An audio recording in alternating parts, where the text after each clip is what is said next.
Hello everybody and welcome at long last to my questions and answers. I do apologise that this has been heavily delayed. I did say that I will leave it for about a week before answering, but being that it's my first one, at first I was going to do audio visual style with the webcam, but decided to scrap that because I just find the idea of just going audio only just easier to deal with in terms of editing and doing second takes if need be. So let's get straight to the first set of questions. Our first set of questions are individual questions asked by one person each. My mistake. So let's get straight to that. Our first question comes from Dr. Quagmire1. Any plans on playing your next game while completely drunk? Well, I don't know. You see, some people have the innate ability to be able to still play games fairly well while drunk, but I don't know if I'm such a person. However, I have considered the idea of maybe picking out a game childish in nature, such as Barney's Hide and Seek, and playing that while drunk, because, such games wouldn't really require you to be able to play the game properly to enjoy it, more or less. So, that's a possibility. Mr. Vajoshmon wants to ask, what is your favourite game series? Well, I gave that a lot of thought, and I would definitely say one of my favourite series growing up was Panzer Dragoon. My first exposure to that game was a demo on a demo disc of Panzer Dragoon Zwei in Stage 3, The Forest. I can't remember the actual name of it. But I remember seeing that level and that boss with all that music, and I just knew I had to go rent the game. And when I played the whole game in its entirety, I just fell in love with it. It wasn't until some years later that I eventually also became exposed to the original Panzer Dragoon as well as Panzer Dragoon Saga, followed by Panzer Dragoon Orta. And the series is just absolutely amazing. It has an art direction unlike any other game in terms of monster design. The dragon design is not like anything I have ever seen. It's not your usual medieval type dragon design that's been spread throughout so many different cultures. And the music just takes on a direction all its own. I've never, especially in Panzer Dragoon Zwei, I've never seen any other soundtrack sound like the way it does. And I've always had a thing for any series on any platform, whether viewing or playing, that does something different from the rest. And Panzer Dragoon Zwei was one that first did that for me. So, yeah, there's the answer to that. Soldier993 says, Q&A, eh? Okay, so what is your absolute video game soundtrack? My absolute favourite? Damn, this may surprise you after what I just said, but my absolute favourite soundtrack would have to be Thunder Force 4. The music is just an integral part of why, when I was a young lad, played the crap out of that game non-stop. It just complements the rest of the atmosphere and gameplay perfectly. And on top of that, different difficulty selections offer different musical pieces for the ending, and it made playing through the game that many more times just worth doing it, as if the game wasn't badass enough to begin with. Just don't bother listening to the soundtrack on YouTube just yet. I urge you, soldier. So either buy the game, or if you can't do that, fire it up on an emulator and just listen to the music as you play the game. I hope you like shmups, because that's the genre. And you'll see why. I just think it's just so badass. Chris Dragon asks, where did your username come from? Oh, that's an easy one. A Bloodite is someone who plays, loves, and is very knowledgeable about the game Blood for the PC. The second half of my username, Draken, comes from the series Draken, which is based on a female protagonist by the name of Rin, who has bonded with a dragon called Arok, and they go on many adventures together. It's a great series to check out. I especially recommend The Ancient's Gate for the PlayStation 2 if you can get it. It is a direct sequel to, what was it called? The Order of the Flame, but I've played The Order of the Flame to a large extent as well, and as far as I can tell you, there's no need to play that first if you want to be caught up story-wise. It gives you most of the story in the introduction to the second game anyway. IceDude32 writes, okay, so my question is, when will we make love? No, but seriously, what do you think of Mirror's Edge? It's personally my favourite video game and has helped me mature as a video gamer, as I hated the idea of a first-person game not being action-focused, but when I played the demo, I absolutely loved the game. Well, Ice Dude, I've got the wine and the picnic basket, just you bring the rubbers and the lubes, and we'll have a night of it. Okay, but seriously, I haven't played Mirror's Edge, but I have seen small snippets of it on YouTube, mainly on the Retsupre channel. It looks interesting. It definitely looks like it's a very unique, one of a kind of its own. I know there was another game, I can't remember the name of it though, but I know it was on the PlayStation 2 and the PSP that had a very similar concept where you have to run across buildings and keep your balance at the same time. And I know Mirror's Edge is the only other game of its kind that's done that. And yeah, I haven't played it yet, but I will check it out. And when I do have it, I will play it on Twitch TV to give my real-time reactions to it to the rest of the world as it views me. So there. The Gamebuster Mark is asking, who's your favourite band? Well, if I had to put it this way, I listen to so much music from so many different genres that I don't really have any favourite bands. I have my occasional flavour of the month. I'll listen to them for a fair bit. Then I'll move on from it, and then sometimes I'll come back to it every once in a while. So that's the best answer I can give for that topic, and I'll explain that more on someone else's question that they've asked. Our next set of questions come from 4 more people. The first one being CarlRaven91, who wants to ask, have you played the classic Doom mod Aeons of Death? I haven't, but I have seen videos of it on YouTube out of curiosity. And if I'm honest, I can't really say I can see myself playing it anytime soon. It just looks like a conglomerate of... How do I put this? A conglomerate of weapons from different games. I know that's the idea, but having so many shotguns from so many different games all thrown into one map of a game, or chain guns, or rocket launchers and such, I feel like it can only be fun for me for so long, because, you know, at the end of the day, you know, one rocket launcher to another from one game to another, they have different characteristics in rate of fire, damage, splash damage, along with all the other weapons as well. But I feel like if they were all thrown into one game together like that, it wouldn't be quite the same. And I can back that up from experience from a mod that I played with Unreal Tournaments, where you could just mix and match weapons from different mods into one map, under one roof. And, you know, it's fun for when you've got mods that have their own sported, unique weapons and such, but when they start introducing shotgun classes and assault rifle classes, you know, they all start to look the same after a while. So I usually prefer something with a bit more structure to it. His second question is, will you be doing a Let's Play of PC Quake? I've never seen anyone doing 100% Let's Play of it on YouTube with commentary.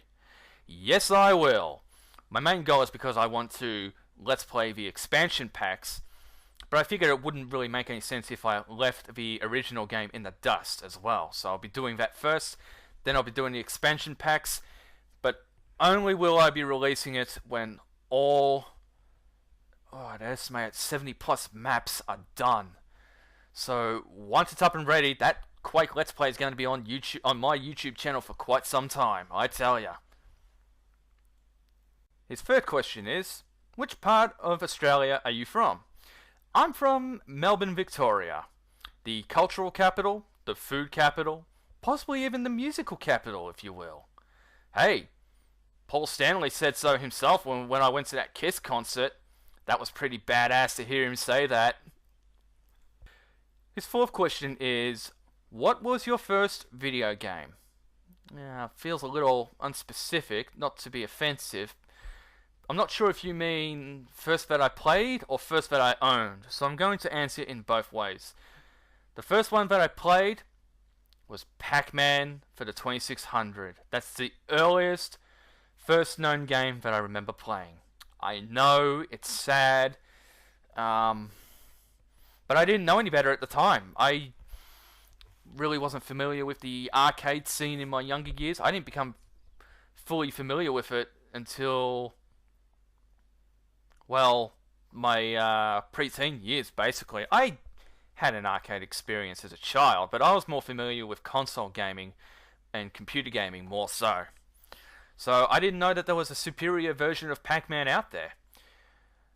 Along those lines, though, I have this funny nagging memory. There was a school that I went to before primary school, which is grades prep for 6-year-olds and then grades 1 through 6, and then you start high school in year 7. But that's just to explain that. But there was a school I went to, and I'm not going to go into the details about it, but they had a lot of computers at this place.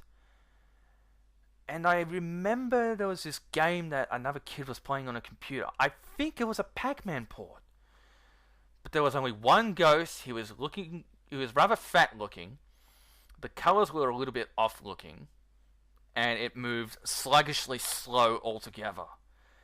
I don't know if this is just something that my memory has created, or if there was in fact a home computer port of Pac-Man that just hard to believe. It's hard to believe that there would be one that would suck ass compared to the 2600.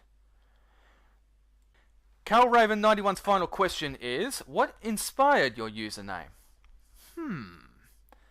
Well, before I came up with Blood-Eyed Draken, the sort of names I used to usually come up with were something that involved whatever word you want and wolf. The best example that I can think of that's rather embarrassing for me is Little Wolf 85, I think it was. That was back when I was playing Blood on mplayer.com. Because, for the longest time, the wolf has been one of my favourite animals. And I was in a bit of a hip-hop phase. I was listening to rap music a lot, but that's another story in and of itself. But when I came to YouTube and I was deciding on a username for myself, I started thinking, I want to do something different because this is going to be permanent. Because I know that you can make videos on this channel, and I want something that I'll be happy with for a number of years. And that's when I recalled at the time that I'd been hearing the term Bloodite. And as I've said earlier in this video, a Bloodite is someone who loves the game Blood, is passionate about it, knows how to play it, and is knowledgeable about it. And that's when I decided, I want to let the world know that. Even though it's an obscure term for the most part, for people like me who play the game, we know what it is, and that's special to us. So, that was the easy part of coming up with a new name. And then I knew I had to think about what handle I was going to come up with afterwards, because Bloodite is a title. Obviously not one of superior skills, that's far from the case. But then I knew I had to have a handle to go with it, and I thought to myself, well, you know what? I love the game Draken, The Ancient's Gate, and it just has such a cool name to it. So that's when it all just fell into place, Blood-Eyed Draken. Gordon the Destroyer has 4 questions for us. His first is, how do I PM you with the new channel? Well, quite simply, just put in /inbox next to YouTube. Don't even bother trying to look for where the inbox is supposed to be found. I couldn't find it myself. Before the forced changeover to the new layout commenced, I actually went over to Big Mac Davis 1's channel and start up a new private message composition, just so I'd have a link to get back to so that I could check for messages. So, yeah, just put that in and you should be able to find it. His second question is, do you have a Steam account? I do, and if anyone's viewing this and wants to add me, by all means feel free, I will accept. But I don't make myself available for conversation very often. Most of the time when I'm on there, I will be on busy status. You're free to message me, but if I don't respond back, then that just simply means I'm not in the mood to have a conversation. If I have it on the online status, however, and you message me, I will get back to you immediately, so I can guarantee you that. His third question is, are you drunk? No, not at the moment. And I assure you I wasn't drunk on the Q&A video either. But I like to have a few drinks. I very rarely ever get shit-faced drunk anymore though. I don't like the idea of being so drunk that I'm that far gone before I pass out, but I have no memory of what happened the night before. But the most that will happen is I might have so many drinks that I'll become tired and desire to go to bed. So that's that. And his last question is, are you a brony? And I will simply say, yes, I am. And I'll just simply give the briefest of explanations as to how and why. The how? Well, it first started off with watching one of Blanty 3000's videos, talking about how he got wind of the show and started watching it and really got into it. So I watched the first couple of episodes of the first season. And as I was watching it, I thought to myself, you know what? For a show that's apparently targeted mostly at young girls, it's got style. It really clicked with me. But I didn't watch anything past that. It wasn't until coming across Big Mac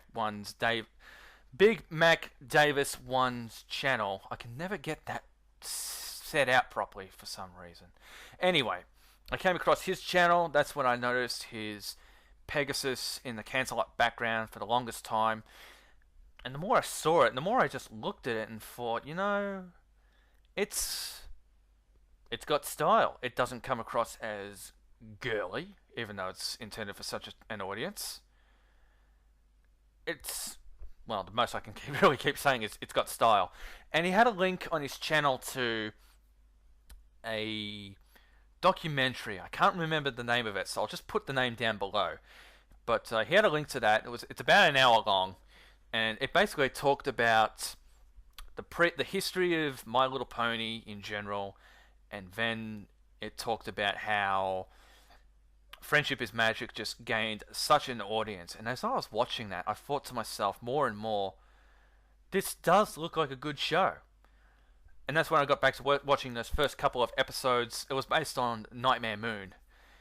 And when I watched those for a second time, I thought to myself, it's basically very well written. It's got some good humor, honest, clever writing. It doesn't pass itself off as girly at all. It felt very storyline oriented, and that's something that I value in a cartoon. Some of my favorite cartoons are of the storyline oriented type.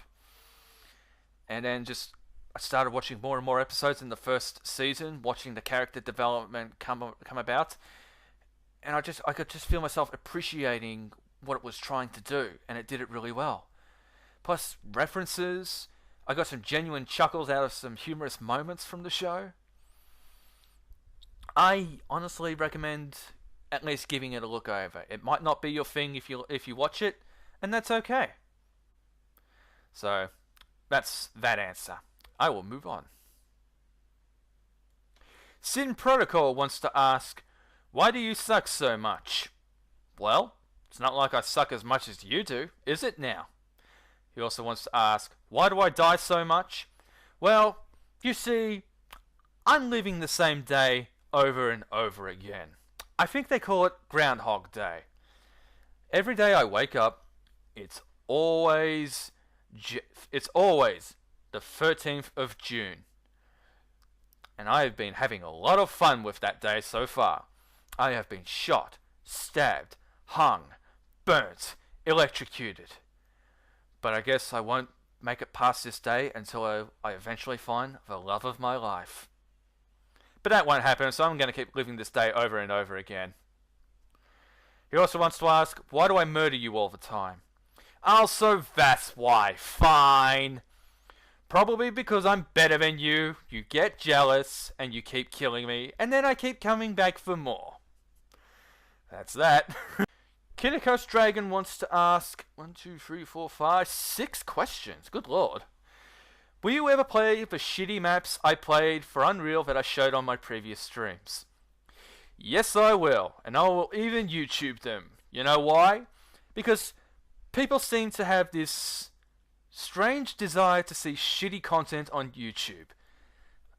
I'll digress for a second. I played the Army Men games and played them miserably because of the piles of shit that they are. They got thousands of views.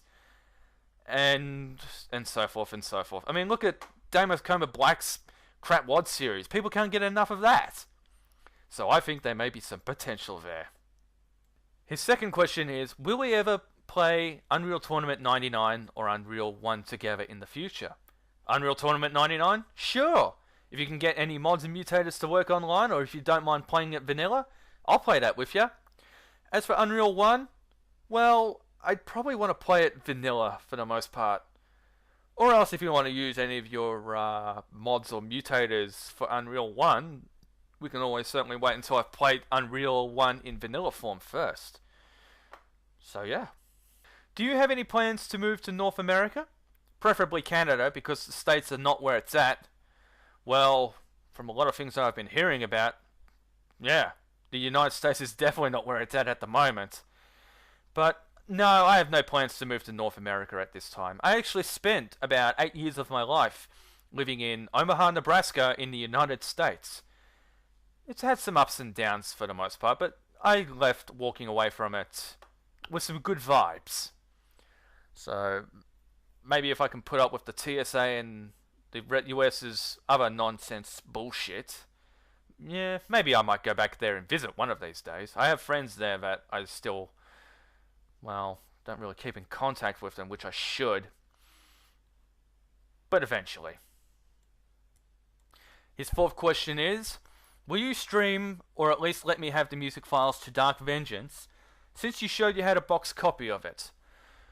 Well, right now I'm going to give streaming a rest because, for whatever reason, whenever I try to start up a stream, something always seems to go wrong with it lately. So I'm going to get my internet connection looked at. But yeah, once I get streaming again, yeah, I'll play Dark Vengeance.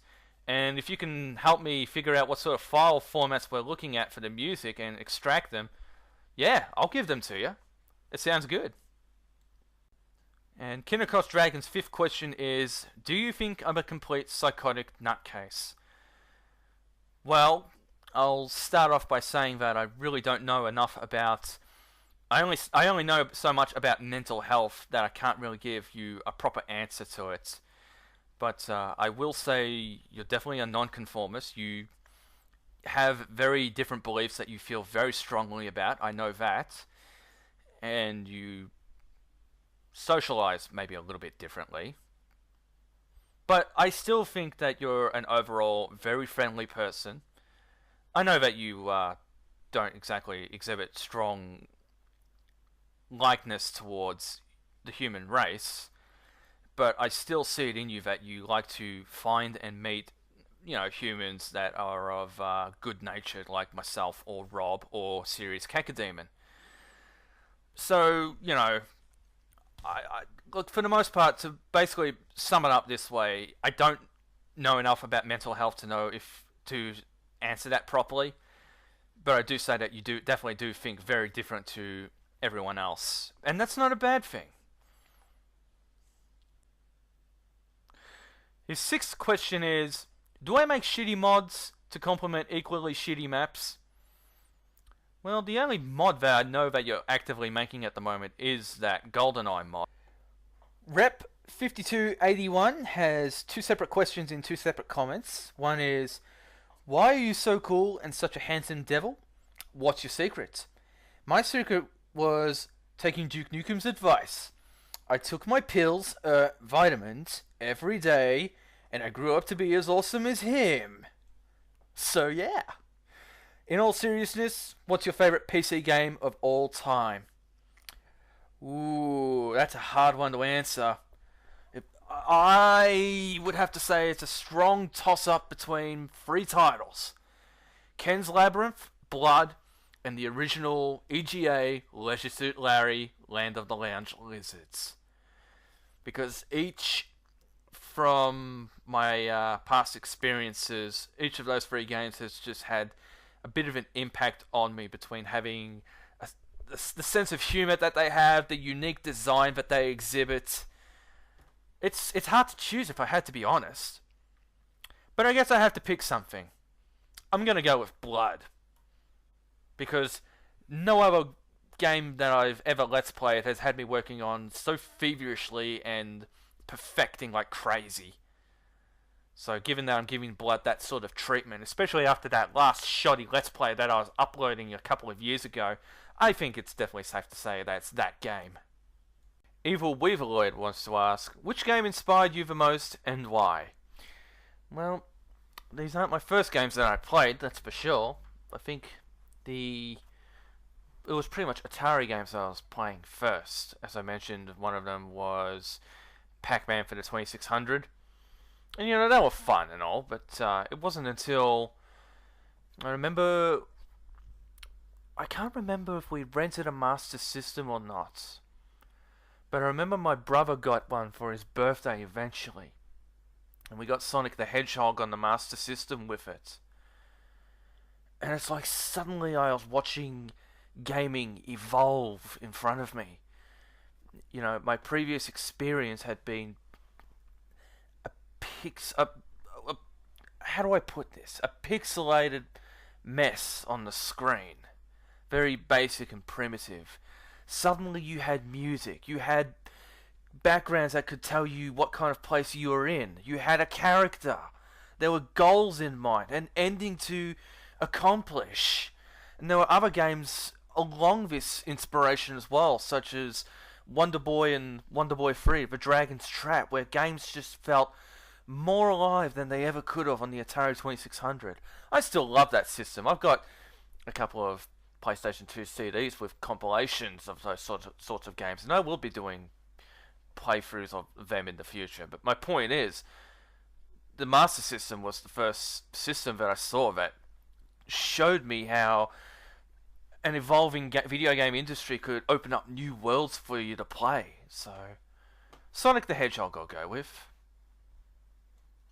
Alex for Alex N says, please do more Lo Wang and Brutal Doom. It is my Saturday entertainment. I see one new Doom. Yay!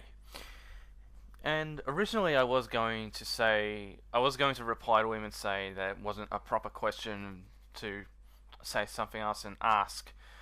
But I gave it some thought and I realised that this does deserve an answer as to why, for the most part, YouTube videos just don't come out all that often these days.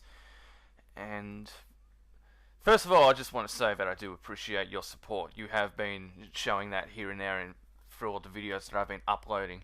But the reason they've been slow as of late between Shadow Warrior and Brutal Doom is, well, for one, I've discovered the ability to be able to cast on Twitch TV. So this is an environment where gaming feels more relaxed. I can just be myself. It makes it fun.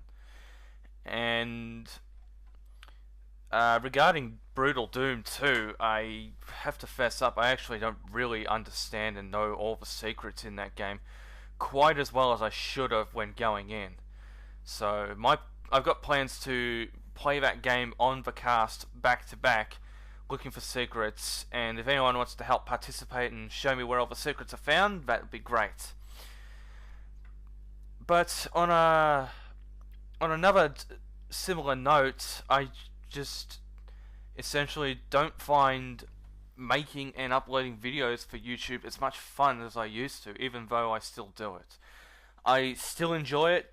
You know, I get a kick out of seeing how many people have watched the videos and left comments for it and feedback overnight.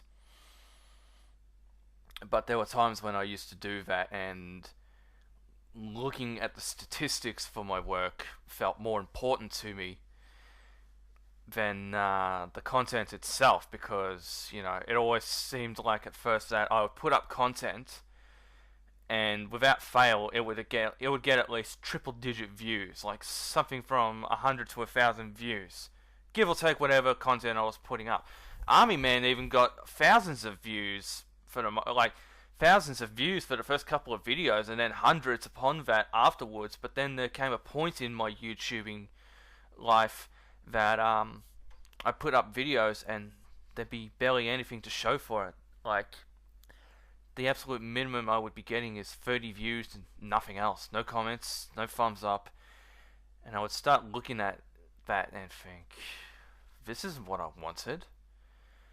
And there's been a couple of times where I've come very close to burning out and closing up shop. I don't know what kept me going, but one of the things I do know that kept me going was the realization that I should be doing it for me. Not for...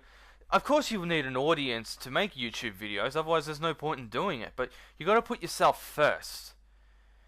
And that's when I started... I guess there was a point where I started thinking about that more, and along with improving what I was doing. I don't really know how else to expand upon that. I think I might have made my point. But yeah, that basically explains why YouTube uploads don't come out as often as they do. Which is why I've now decided that whenever I do decide to do a Let's Play, I'll just work on it quietly in the background. And then just do a back-to-back public release of each video for it. You'll see that happen soon enough. And, casting on Twitch TV, it doesn't matter how many people are watching me in real time, whether it's just 1 or 2 people or 10 people watching me at once. The point is, I'm still going to play the game the way I am anyway. It doesn't matter how many people are watching me at that moment. So, yeah, that explains it all. But don't worry, we're at Stone Rain now. That's going to be worked on and finished up. I don't know when I'll do the expansion packs. I'll talk about that more later. But, yeah, I appreciate your support. I appreciate everyone's support for all this. And there will be more Let's Plays in the future, so don't worry about that. I'm not going anywhere. I'm just learning to balance between making YouTube videos and then just taking the time to interact with you all on Twitch TV. So thanks for your input, Alex. I'll move on from now. That came out wrong. I meant to say I'll move on now. Alright, David Bierman has 5 questions to answer. 4 of them were in a private message, so I'll start out with this one first. Out of these 3 add-ons for Duke Nukem 3D Atomic Edition, what order would you put them in from best to worst, and why? Number 1, Duke Caribbean Life's a Beach. Number 2 is Duke It Out in DC. Number 3, Nuclear Winter. Well, if I had to be honest, Mr. Bierman, I haven't played any of them. I've seen Nuclear Winter on YouTube. It looks pretty mediocre at best. But I've yet to try out Life's a Beach and Duke It Out in DC. So I've contemplated playing them on a stream first, and possibly Let's Playing them. Which leads me to ask a question, but I'll ask this question after I've answered your questions and comments. So let's get on to the next 4 questions. There are 4, aren't there? Yes, there is. His private message questions are as follows. Which of the 4 episodes in Duke Nukem 3D Atomic Edition, LA Meltdown, Lunar Apocalypse, Shrapnel City, and The Birth is your favourite, and why? I haven't played The Birth, so I can't comment on that one, but it's definitely a toss-up between either LA Meltdown or Shrapnel City, because LA Meltdown had a pretty good level transition from being in the city blocks leading down into the San Andreas Fault to do battle with the Battle Lord. That was a pretty kick-ass way to do the episode. But being that Duke Nukem is a city dude, and there was just so many good city-like maps in Shrapnel City, I would have to go to Shrapnel City as my favourite. Especially being that one of my favourite maps was Hotel Hell. That was a badass way to end that episode. Just running through the different various levels of the hotel, blowing it to smithereens, left and right, before going up the elevator to do battle with the Cycloid Emperor. That is a memorable way top off the game before the last boss fight. So yeah, Shrapnel City it is. His second question is, between the two episodes in Age of Evil, The Awakening, and Evil Never Dies, which do you like more and why? Well, I'm just going to pick The Awakening for the time being because that's the episode I'm more familiar with. I haven't finished Evil Never Dies yet, but I have yet to do so if I'm going to make a Let's Play out of it. And that will happen eventually, I do tell you that. As soon as I look for your other private messages and eventually get around to figuring out how to get to the secret levels. His next question is, out of the first 3 episodes in Duke Meets Doom, The Portal, The Hunt for Mancubus, and To Kill a Cyberdemon, which is your favourite with the Doom.con activated and why? By and large, I would say To Kill a Cyberdemon. The majority of the levels that were made for that episode were, by and large, the most... It's almost like, to put it this way, it's almost like the guy was making mistakes and learning his lessons for every map that he created. And it's like he hit his stride in To Kill a Cyberdemon, which I think is a very silly way to go about things if that's the case when making this project. But yeah, To Kill a Cyberdemon had the best mapping design overall, with an honourable nod towards the final level, Mancubus, on episode 2, as that was a decent city level design leading into an underground base in retrospect. And his final question is, who is your favourite of the 4 bosses in Duke Nukem 3D Atomic Edition? Battlelord, Overlord, Cycloid Emperor, and Alien Queen, and why? It's the Battlelord. I mean, you're going through all that way through the San Andreas Fault, and when you're not relying on quick saving and loading and have to avoid dying, when you make it that far into the map and he's spraying rockets, pipe bombs and chain gun bullets everywhere at you, it's heart stopping. It creates an adrenaline rush. Whereas I can't comment on the Alien Queen. I've never fought her personally, but she does sound like she can become a handful if you let her spawn too many of those protected drones. But the Overlord and the Cycloid Emperor, they're just boring. All they do is just fire missiles at you. They don't do anything else that's all that special. I mean, when I went through all that way through... What was the name of the map? Darkside? No, that was the semi-last level. Overlord's the last map. Excuse me, in episode 2. I went through all that way, and then when it came down to fighting the Overlord himself, you know, it's like the Cycloid Emperor. All you got to do is just strafe around him and pump him full of Devastator rockets. It's boring. So, yeah, hats off to the Battlelord. I'm pretty sure even if I had the Devastator equipped, it would probably be slightly easier, but having to dodge all that variable gunfire would still be a heart attack in of itself.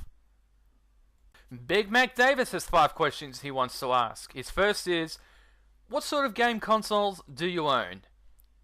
Just for you, buddy, I'm going to queue up a slideshow.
His second question is, what sort of music do you listen to?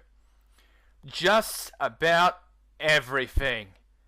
between new age, classical, hard rock, heavy metal, death metal, funeral metal, jazz, jazz fusion, the classic jazz, techno, electronica, video game music, definitely. Pretty much, I just try to keep as variable of a diet in my music tastes as possible. What don't I listen to?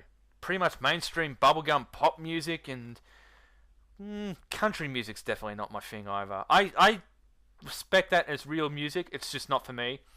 Along with musical films and opera.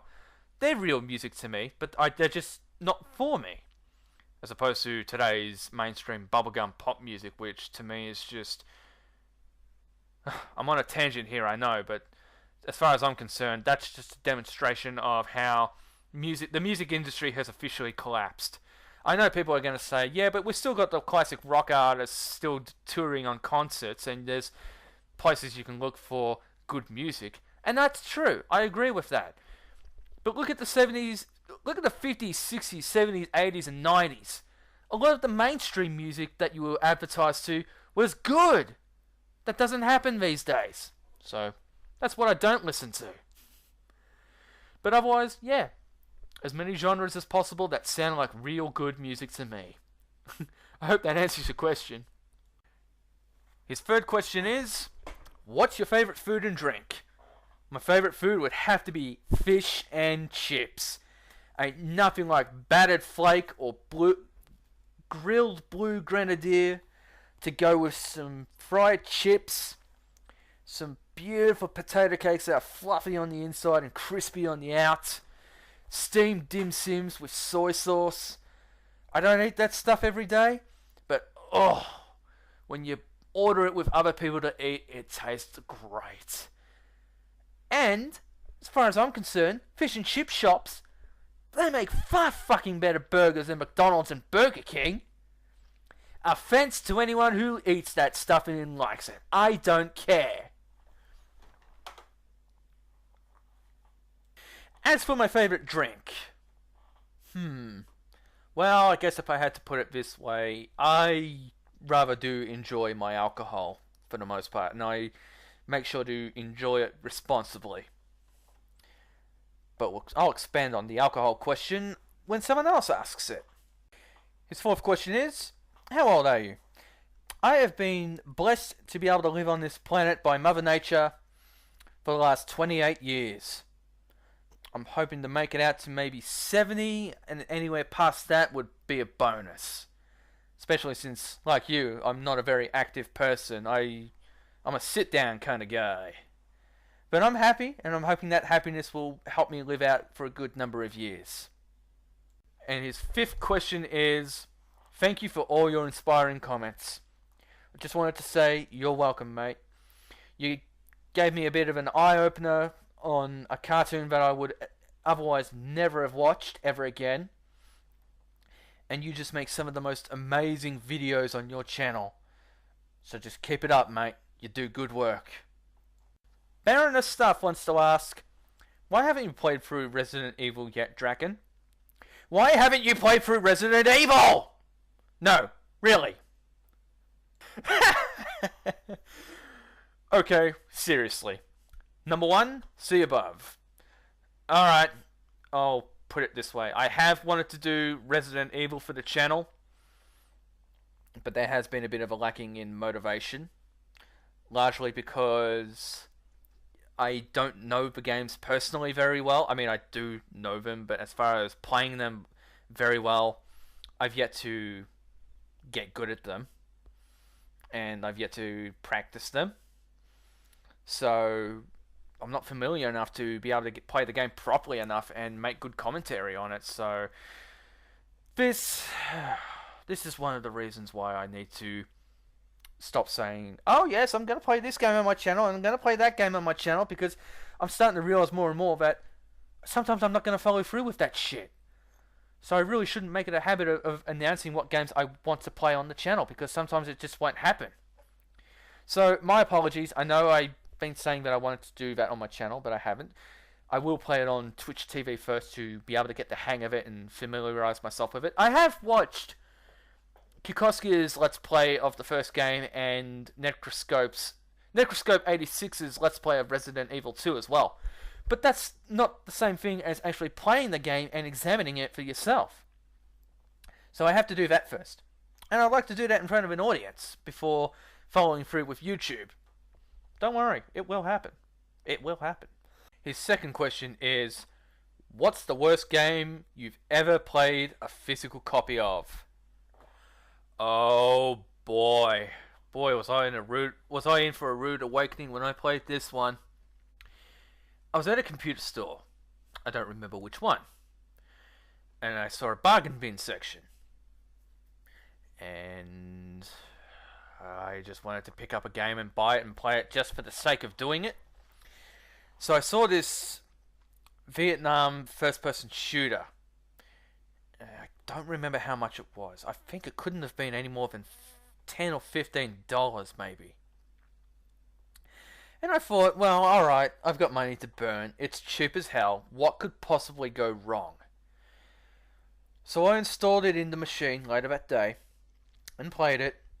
And the more I played it, the more and more quickly it became apparent why it was such a bad game. To sum it up, the music menu was a little strange. I don't remember much about it. I just know that sounded a bit odd. There was no military flavour in it whatsoever. It was all very calm, new age, spacey, hippie type music. Nothing 70s about it at all. Nothing military about it at all. The graphics were awful. The models absolutely sucked. The texturing was childish to look at best.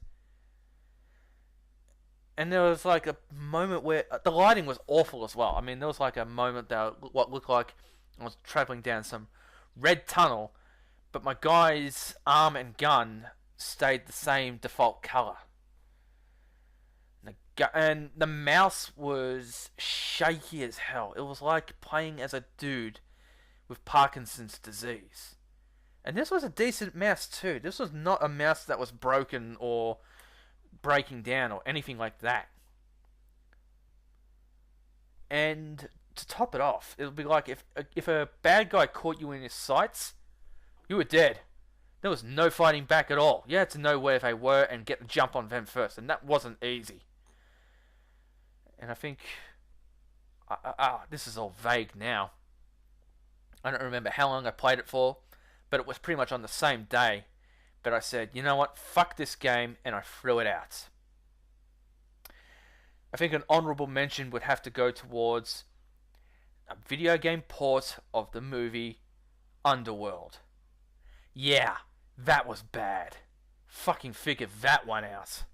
It was pretty much just a bland, poorly thrown together, top-down shooter. It wasn't really top-down, it was kind of at an angle, like one of those, I think you'd call it like a 180-degree view in Super Nintendo and Mega Drive games. But it was still more playable than the piece of shit that I mentioned. His third question is, just how shit was that MK4 game on the Game Boy Color? Well, coding-wise, it was playable. I mean, you can perform the moves and fatalities and beat the computer just fine. It's past that everything else begins to break down. I mean, you've seen it. The music is shit. I mean, I've heard better music from the Tasmanian game on the Game Gear, and that was pretty bad as it was. And the graphics were just fucking awful. I know it's a Game Boy game, but there's still no excuse for how awful it looked. Especially the, everything just, the colors were just fucking awful, and the character select menu just looked, it all looked rushed. So it was pretty much a rushed game. It was playable, but very rushed. His fourth question is, what's your favourite alcoholic drink? Any dark or creamy smooth beer. Something like a Guinness, a stout, a Kilkenny, any of those sort of beers. I mean, I like pale ales and regular beers as well, like, Victoria Bitter or Carlton Draught, if anyone knows those sort of beers. They're like Budweiser and Miller. And they're good, especially for social occasions. I mean, but that's the sort of beer that I go back to when I just want to appreciate a dark, smooth flavour. Don't know what the hell I was about to say before that just then. And his last question is, I could probably just ask these questions over Skype, couldn't I? Yeah, true. But there's a lot of fun to be had when asking a question that can be answered publicly for everyone else to hear, right? And his last question is, I could probably just ask these questions over Skype, couldn't I? Well, you'd probably have a better chance of asking them to me over Twitch TV. Hint, hint. CJ Guardian says, well, if you're not made the video already, I do have a few things to ask. So here goes. Number 1 is, will you be doing the Shadow Warrior expansions Twin Dragon and Wanton Destruction? Correct me if I'm wrong. Oh yeah, I'll do those. And I think I'll probably do them in the same way that I did Shadow Warrior, which is to stream them first, try to find as many secrets as possible, look up the rest when I can't find them, and then I'll just play them through one at a time and release them as they're released, regardless of what else is going on. Kind of like what I've been doing with Shadow Warrior at the moment. The second question is, cheese? Cheese.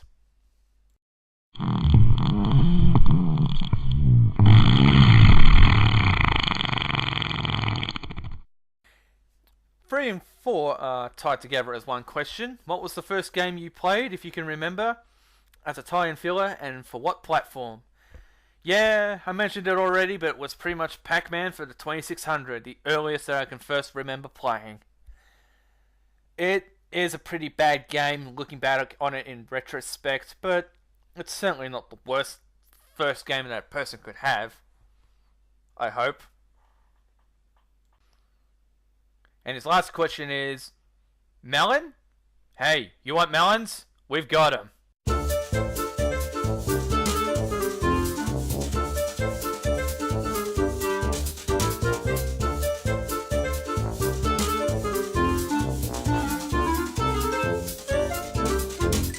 Elbrian42, aka Rob, put forth this. Sorry for the last minute topics, one heck of a day yesterday. My task for you, good friend, is your take on these topics. Expectations, cloud perception and judgment, and automatic subconscious responses. And we'll be doing video blogs of my own and these in the future, but I'd like to know what you think first. Well, there you go, people. He's doing video blogs and that sort of thing. He's been doing personal development blogs as of late. Yeah, go check him out. It's good stuff. But if I had to put it this way, well, I did have that discussion with you earlier, so you know that I'll be doing these takes of these topics on a separate video. I'm sort of working on it at the moment. I don't know when it's going to be done, so I'm not going to make any promises other than to get it done as soon as possible. So, that's that. Blacklight has 2 questions. First one is, sup, how you doing? Yeah, I'm doing pretty good. I've got a roof over my head, money in my bank account, food on the table every night. Beyond that, I just live on a day-to-day means. I don't get up to anything special or that much. I just browse the internet every day, listen to music in my spare time as well, watch TV shows. I think I'm doing alright for the most part. His second question is, what's your favourite game? Well, it's a tough one to pick. I play so many games that I don't really know if I have a favourite per se. I guess I'd say Blood is my favourite PC game. But there's so many good games that I've played on the consoles as well that, to be honest, if I had to put it this way, well, I guess Blood would be one of my favourites. Tough to answer. And for the last question of this Q&A, Drumboy168 says, ever going to put up the Eternal Night? Said you were working on it a year ago. Not to rush or anything. Work at your own pace, of course. Oh, and Yeah, I did say that I would start up the Eternal Night a long time ago, and I did start Let's Playing it, but for some reason it just got left by the wayside. I do plan on doing the Eternal Night. I'm not sure when. I'm not even sure what's going on with Dawn of the Dragon, which is why, as I said earlier, uh, I got to stop making promises to people as to what games I will and won't play for the most part. I just got to say nothing about it and pick whatever games I see fit and just roll with it. Because if you say you're going to do a game for a person, then you have to. It feels like I'd have to fulfill an obligation, and I feel like I do at this point. It's not the other person's fault. It's more mine for jumping up and down saying, yes, I'll do it, I promise I'll do it. Which is why, after the Eternal Night and Age of Evil for Duke Nukem 3D, I'm not really going to take any more requests. I'll take suggestions, and I might say, yeah, I'll look into it, but that's not going to be a promise to actually let's play it. Because it's, as a content creator, it's my channel at the end of the day. And I'll just leave it at that. But to sum it up, Drum Boy, yes, I'm definitely going to do the Eternal Night. When? I don't know. But it'll happen.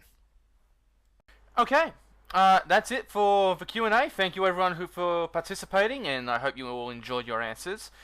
So, I did say I had one more question myself to put forth to you guys at the end of this Q&A. And I guess the Q is, well, I've reconsidered redoing Duke Nukem 3D with commentary, since last time I played it, I didn't get 100% secrets and kills.